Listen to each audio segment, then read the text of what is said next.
ప్రైజల దేశమా సంతోషించుమా. యెహెవేలు 2 అధ్యాయము 21 వచనం. ధ్యానము. దేశమా సంతోషించుమా అని యెహెవేలు గ్రంథంలో దేవుడు చెప్పినప్పుడు ఆయన పరిసర పరిస్థితులను చూడమని చెప్పడం లేదు. తన వాగ్దానాలను విశ్వసించమని పిలుస్తున్నాడు. ఆ సమయంలో ఇశ్రాయేలు దేశము కరువుతో, మిడతలు దాడితోనూ వినాశనమయ్యాయి. భయంతో నిండిన పరిస్థితులను ఎదుర్కొంటుంది. అయినప్పటికీ దేవుడు ఇలా చెప్తున్నాడు, భయపడకు, యెహోవా గొప్ప కార్యములు చేయుచున్నాడు. యెహెవేలు 2 అధ్యాయము 21 వచనం. పరిస్థితులు నిరాశ కలిగించినప్పటికీ దేవుడు తన జనుల కొరకు అద్భుతమైన కార్యాలు చేయగలవాడని దేవుని వాక్యం తెలియజేస్తుంది.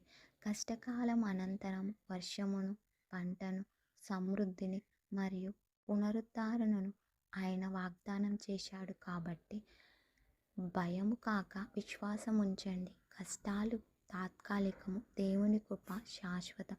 పరిస్థితుల వైపు కాక వాగ్దానాల వైపు చూడండి. కళ్ళతో చూడడం కాదు, విశ్వాసంతో నడవాలి. సంతోషం అనేది ఒక నిర్ణయం. సంతోషం అనేది సమస్యలు పోయాక కలిగేది కాదు, దేవుని మీద నమ్మకంతో కలిగేది. ప్రార్థన. ప్రభువా, నా దేశం మీదను, నా కుటుంబం మీదను, నా జీవితం మీదను నీ దయను విస్తరింపచేయము. పరిస్థితులు కఠినంగా ఉన్నప్పటికీ నీవు గొప్ప కార్యాలు చేయుచున్నావని నమ్మి సంతోషించుటకు నాకు సంపూర్ణ విశ్వాసము ప్రసాదించుము. నా హృదయంలో నీ సమాధాన స్థితిని, నా పెదవులపై స్తోత్రగీతములు నిలకడగా ఉంచుము. యేసు నామములో ప్రార్థిస్తున్నాను తండ్రి. ఆమేన్.